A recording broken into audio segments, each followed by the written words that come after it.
Students from Smith Vocational and Agricultural School in Northampton took a field trip to Turners Falls, Massachusetts today to catch presentations by Shelburne-based photographer David Turner and by Vietnam veterans Jim Munroe and Joe Ames. During the first portion of their field trip, David described to the students how he set up portraits of veterans for his exhibit, I Was There, Stories of War and Homecoming, on display now at the Hallmark Gallery. David Turner's project was inspired by Tim O'Brien's book, The Things They Carried, and is a book read by Smith Vocational students as part of their curriculum. The Gazette caught up with Smith Vocational student Dylan Duffy and asked what he could carry with him from reading O'Brien's book. It's a good book. I mean, it's not all fact, but he does a good job of, putting some fiction in there to get how the real effect of war was. And war is a very serious thing, and Vietnam was bad. Vietnam was bad. I'll ask you all a couple of questions, then I'll tell you what happened to me, and then we'll turn it over to Joe, and then we'll have time for some discussion. Second part of their field trip took students to the Discovery Center across the street, where they heard stories from veterans Jim Munroe and Joe Ames.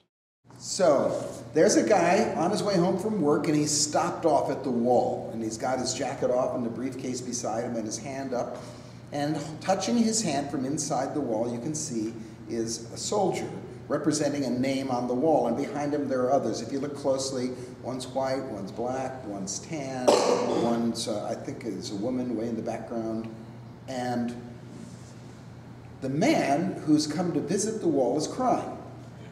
And although it's an awful, awful moment for him, the reality is that he is being healed. Though the presentation was personal and somber, Jim did lighten the mood by describing his first experience as a United States Marine. It was the moment he met his first drill instructor on Parris Island in South Carolina. And then out of the door came a drill instructor, and he looked just like you'd think a drill instructor would look in the movies. I mean, he was like 20 feet tall, shoulders 12 feet wide, he had sort of a Gold's Gym body, had that green Smokey the Bear hat, with the brim tilted down. And he got on the bus and he said, "Welcome to Parris Island. If you are chewing gum, you will swallow it. If you are smoking a cigarette, you will extinguish it. You've got 3 seconds to get off this bus and 2 of them are up. Now move." One lesson that Jim tried to impress on the students was the unspoken but widely known rule of ironic wisdom among grunts in the military. Don't volunteer for anything. So at this point, is there some guy who would like to volunteer for a second? Come on. I'm going to show you what the drill instructor did to me. And so stand at attention. Toes apart. More. Okay. Stomach in. Chest out. Chin down. Eyes up. Okay, so here he is standing at attention, sort of. And the drill instructor, first of all, and I won't do it, he got his nose 1/2 inch away from mine. I won't get that close. And then the second thing that he did was to start screaming at me.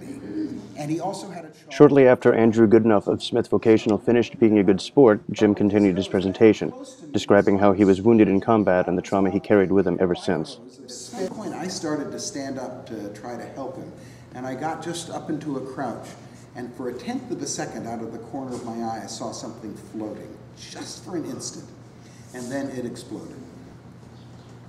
I only learned 2 years ago that that second grenade decapitated the other guy, and that I wasn't killed because he was between me and the grenade. An image that came to me years later to try to describe lying there was the image of a baby lying on a beach with no clothes on, and a tidal wave, a tsunami coming toward that baby. And there's nothing the baby can do to protect himself from that wave. The baby can't run away, can't hide, can't swim. All the baby can do is just lie there, and that wave can do anything it wants with that baby, destroy it any way it wants. And that's what it felt like when those explosions hit me. Which is why the learning was so profound, deep in my gut, deeper than any consciousness, that I needed to protect myself from being that vulnerable again. People you and I know coming back from Iraq and Afghanistan are bringing some of that inside their gut as well. And think about them 40 years from now, here, when we've forgotten all about it, with some of that still living inside of them. So that's really why we're here talking about what we understand war to be really like, or our own experience.